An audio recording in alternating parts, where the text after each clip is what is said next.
Hey friends, welcome back to my channel. My name is Victoria and today we're going to be doing my mid-month wrap-up. So I have read pretty well in, what month is it? June? Oh my god, it's June. I've read consistently in June. I've been back to reading a lot more than I was in the last couple of months. In the last couple of months, I had been really like slowing down on my reading. I'm like 10 books behind on my Goodreads goal already. It's fine. But in June, I've kind of like sped back up a little bit, and I think I've read like 15 books in June. I have to look. Yeah, 15 books that I have so far to talk about in June. So I'm gonna just go through them. I have read a couple that were on my TBR, a couple that weren't. I've been trying to read books for Book Bonanza, but I'm like just kind of going with the mood as I always do. So it's just whatever I felt like picking up. So I am just gonna get into the books because again, we have 15 to talk about. So the first one that I read, actually the first 3 that I read in June were the last ones in the Honey Mountain series that I need to read. The first one that I read is actually book 2. I had skipped around, so I had read like book 1 and then book 3. So I went back to read book 2, and this one's called Ever Mine, and it's a second chance romance with a heroine who gets a job with a hockey team, and her ex-boyfriend from when she was in high school is on the hockey team. He is a professional hockey player. This hair is really bothering me. I'm sorry. So her ex-boyfriend is on this hockey team that she gets a job at. She is actually a sports therapist, I believe. So she's like talking to, like, she's not like a massage therapist. She's like an actual like shrink therapist. So she's there to like talk through the emotional struggles with the players and everything. And so she gets a job with this team. Her ex-boyfriend is on the team, and so they reconnect, and it's very much like forced proximity because he is the one that she is like mainly having to work with. But they broke up when they were in high school because of the grief that the heroine had. Her mom had died, and they were going through a really hard time, and he was getting drafted, and she felt like she was going to hold him back. And so they didn't break up because of lack of feelings or because of any sort of falling out. They broke up because of like her emotions and struggles that she was going with at the time. And so they very much easily pick back up together. There are like not really any overly hard feelings like other second chance romances I've read. It's more just like that wasn't the right time for them and they needed to grow. And I enjoyed it. It was not my favorite in the series, but it wasn't my least favorite either. I think I'm gonna give it like 3.5, 4 stars. So I enjoyed it and I had a fun time reading it, but it wasn't like super exciting, if that makes sense. Then I read book 4 in the Honey Mountain series after that, and book 4 is a best friend's brother romance. And so the heroine in this one is another one of the sisters, and she has always had a crush on her best friend's older brother, but he's her best friend's older brother. He's kind of like forbidden and all that kind of thing, but he doesn't live in town. He moved out of town. He's a architect, I believe, but he comes back to town because his sister is getting married, and he is the head groomsman. What's that called? Not maid of honor, but like best man. That's the word I was looking for. He's the best man for the wedding, and he's also paying for the wedding, and it's also his sister's wedding. And then the heroine is the maid of honor, and so they are doing a lot of like wedding prep together, but the feelings that she had for him resurface, and she's grown up now, and so he starts getting these feelings for her, and they end up having sort of a friends with benefits type of moment of a while you're in town we'll sleep together kind of thing, but when you leave it'll be over. And so they go on this journey of that sort of relationship. But like in any type of situation like that in a romance book, they end up getting really close and getting a lot of feelings for each other and falling in love. And so they end up together, and I liked it. It was cute. I liked the outside conflict of his father, and him like not wanting to be like his dad because he had a lot of like family trauma from his parents. But I also, it wasn't my favorite in the series. I definitely think my favorites in the series were book 3 and then book 5, which I'm going to talk about next. But this one, it was like on par with book 2. So I enjoyed myself. It's a fun series. And I like all the sisters and everything. And I had an enjoyment with the story, but it wasn't like absolutely amazing. So it was the same thing, like 4 stars. Like I had a fun time. But then I read book 5 in the series, which is the last book in the Honey Mountain series, and I loved this one. I gave it 5 stars. It was absolutely my favorite in the series. And this one is about a heroine who is a lawyer, and she gets a job working as the lawyer for the hockey team that her brother-in-law, so the one from book 2, is now married to her sister, and so he's a professional hockey player and he plays on this team, and he helps her get a job at this team. So she is like offered the job as the like head lawyer for the hockey team, but the owner's son has come back to now take over as, sorry, my cat is on my lap and she's sliding off. So the owner's son, his name is Wolf, has come back. He was in the military and he's come back to take over as like CEO of this hockey team. And so he and the heroine who's getting this job as the lawyer for the team butt heads. Absolutely. Like immediately they butt heads. And oh my God, Pepper. And so he and her are ending up having to work together a ton because they have to fly all over the country as like him looking for the talent and then her being the lawyer and everything. But they are constantly working together and they have very fiery personalities, and I absolutely loved it. I had such a fun time with this book. I gave it 5 stars. It was without a doubt my favorite in the series. I think it was a really nice end to the series of like seeing everyone else happy from like all the sisters from the previous books, and this was the like my favorite sister for sure from the beginning. And I just had a really, really nice time with the series, and I just think that Laura Pavlov's writes really nice families and small towns, and I enjoyed it and I would recommend it. Here's my cat. Hi, baby.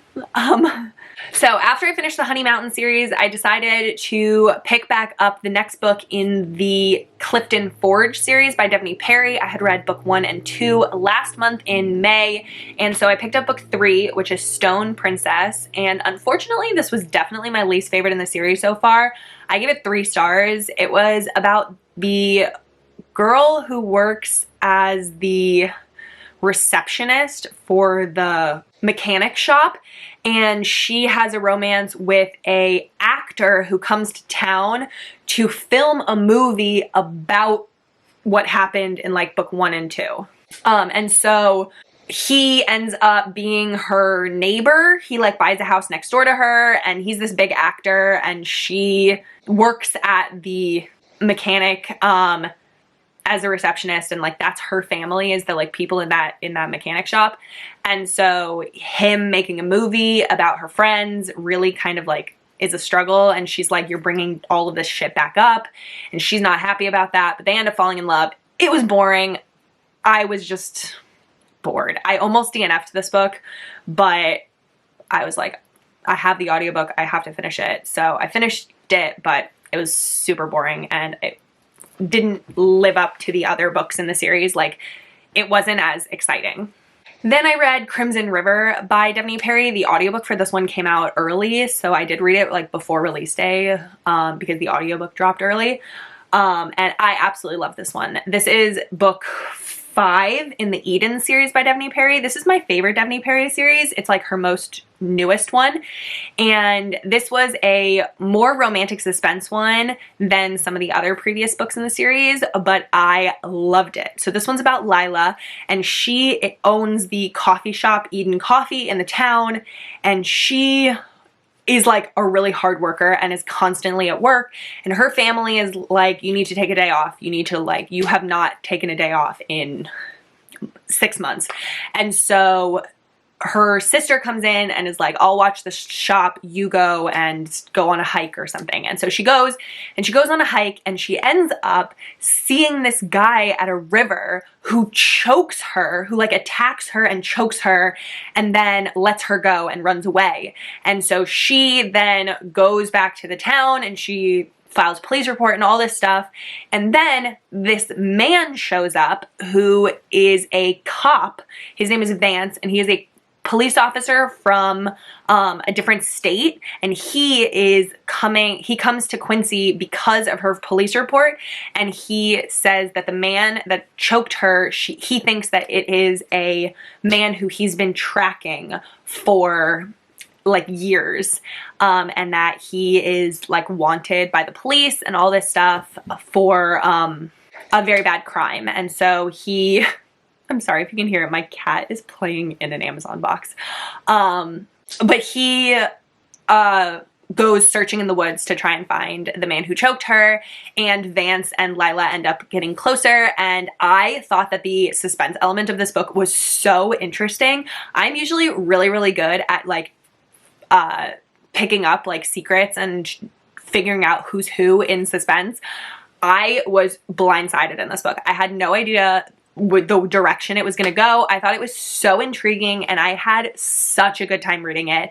I was like encapsulated the entire time. I wasn't bored at all, and I listened to this like really in like only like 1 or 2 sittings because I was so invested in the story. And I just love books like that where I'm just so into it and I just need to know what's going on next. And I really, really wanted to like know where it was going, and not even just the suspense part, but also the romance. Like I thought that the romance developed so nicely, and Vance and Lila had just like such good chemistry together. It was written entirely well, so I had a great time with it. 5 stars.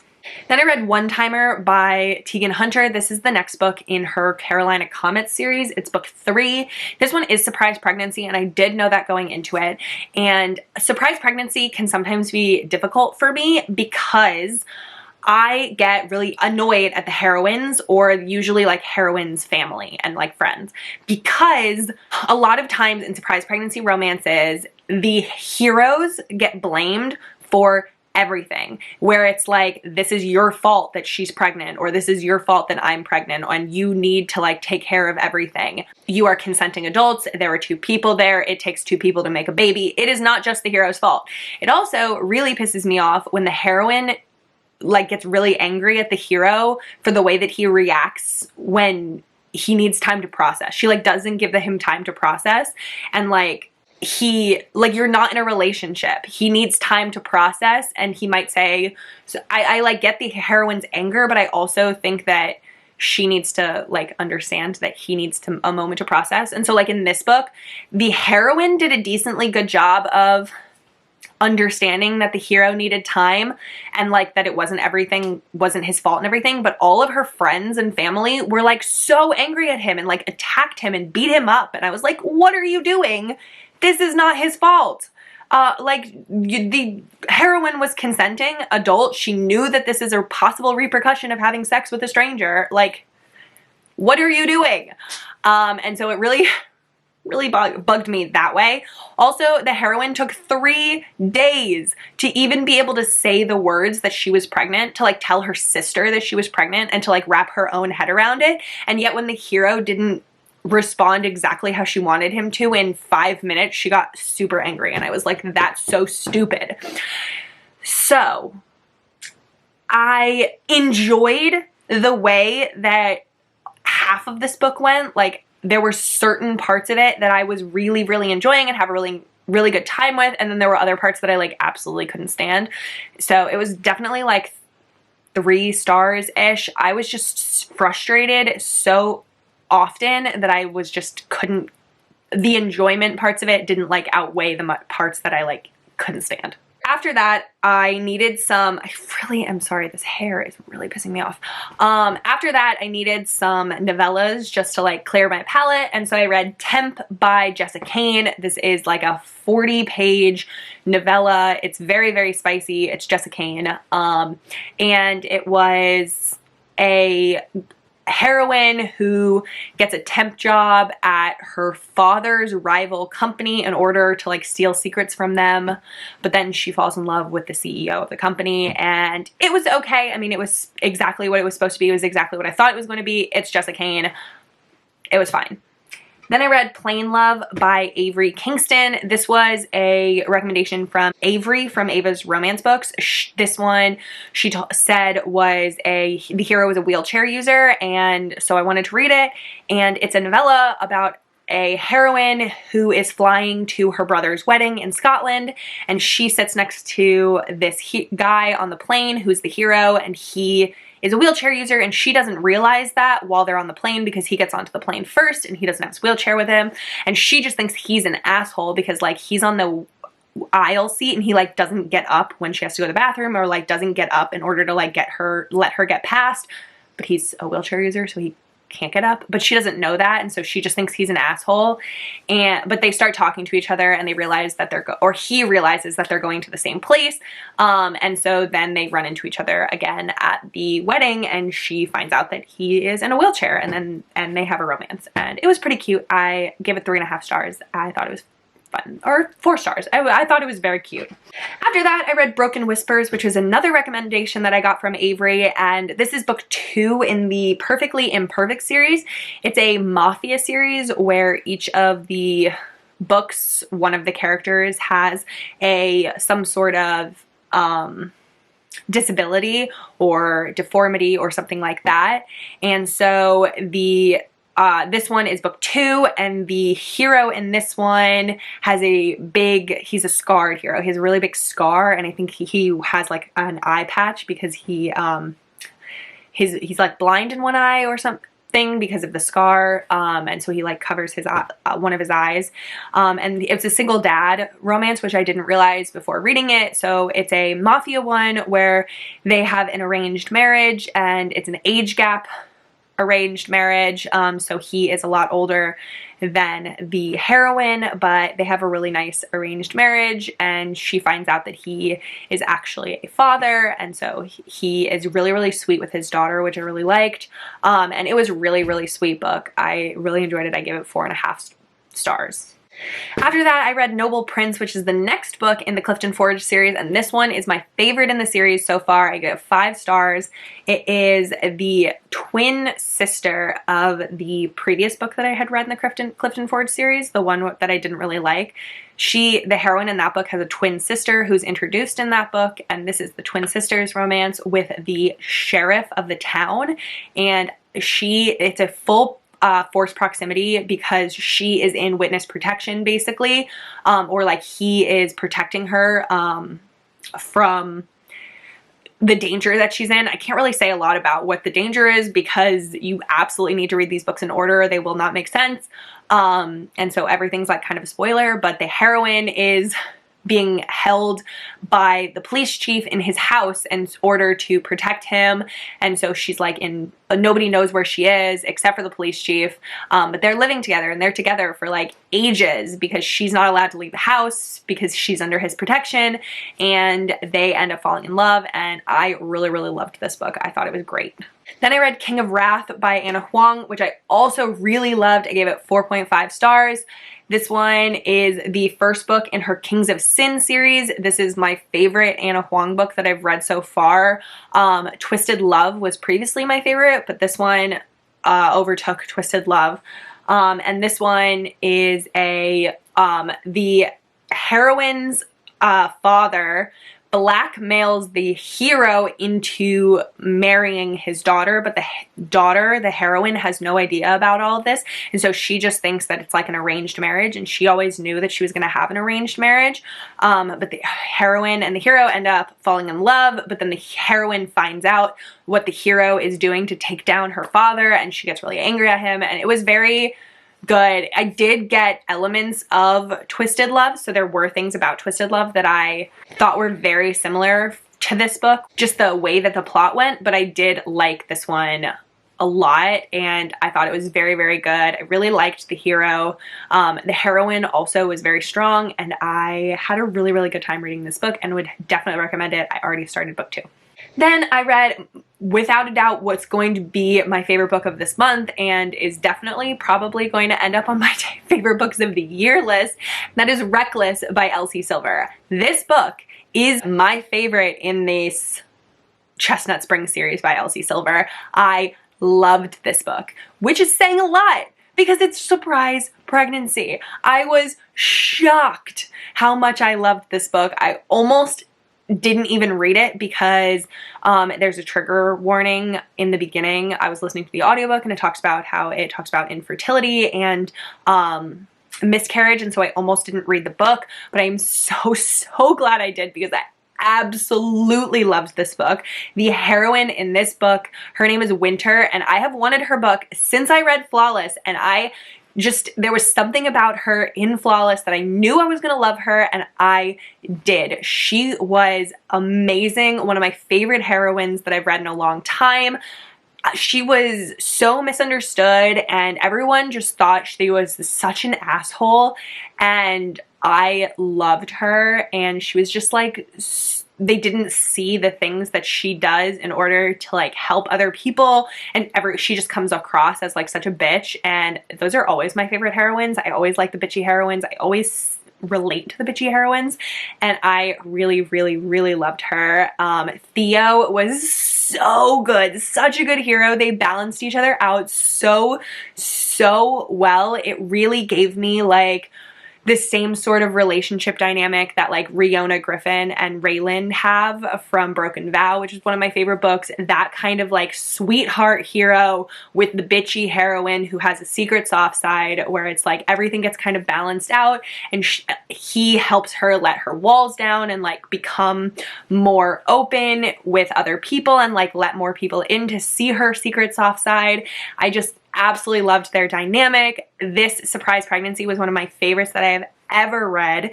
The pregnancy is sort of like skipped over, which I really enjoyed because it does have an element of like secret baby, which I usually don't like, but I really enjoyed this, where Theo, the hero, doesn't realize that she's pregnant. She thinks that she told him. It's a whole like sort of misunderstanding, but it was like a really understandable misunderstanding. Like I got why it happened, and like it wasn't frustrating to me at all. And once Theo finds out that he's a father, he is all in 100%.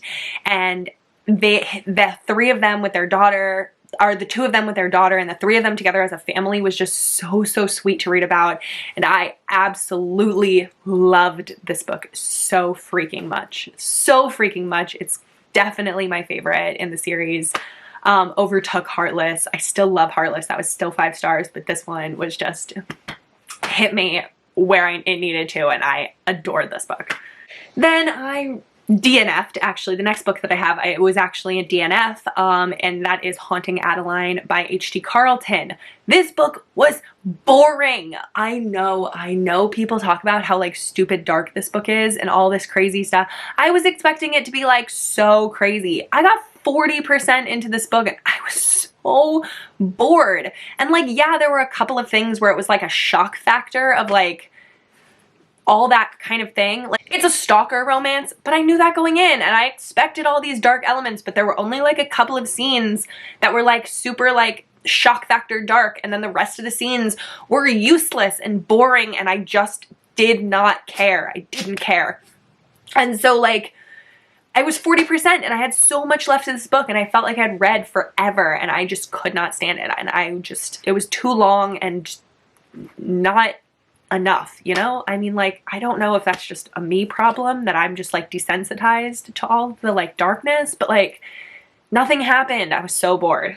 Then I read An Innocent Obsession by Jessica Cain. It was another Jessica Cain that I was just like, I need something short and quick and easy, and this one was another one that was just super, like 40 pages, 90% of the pages were spicy. It was basically erotica. It was just short, spicy, age gap, obsessive romance. And then the last one that I read so far in June is Anchor of Secrets by Tessa Hale. This is the second book in the Supernaturals of Castle Academy series. It's a reverse harem paranormal romance, and this is book 2, and they do end on cliffhangers, and you definitely have to read them in order, so I can't say a whole bunch about this book, but I did enjoy this book. I think I liked book 1 better. I think I'm gonna give this one 4 stars. Book 1 was so intriguing and exciting, and this one, while it still had those exciting elements, it didn't have, like, not a lot of things happened in this one that I was expecting. Like, I wanted, like, some more things to happen, but I think that, like, it was a good middle book to line up to the, like, exciting ending for book 3. So it was good and I enjoyed it, but not as much happened in it as, like, happened in book 1 to, like, set up the story, and then that I think will happen in book 3 to, like, round out the story. So it was just the middle, like, you know, it's the middle of a book. These books are so short that it's basically like one just giant book split up into 3, and this middle section was just the, like, a little bit slower but still fun. I still liked all of the characters, and I liked the development of their relationship because it is a why choose, it is a reverse harem, so there are 5 heroes. So I liked the getting to know each of the heroes a little bit more and growing each of their relationships, and then their relationship as, like, a mate group. So I enjoyed it. I'm gonna give it 4 stars, but I liked book 1 better. But that was the last one that I read in June. Like I said, Reckless was definitely my favorite. I'm gonna be on my top favorites of the year. I'm pretty positive about that. But that's gonna be it for this video. So let me know down in the comments what your favorite book that you read, or if you've read any of the books that I read this month so far. But that's gonna be it. So I hope that you have the absolute best day.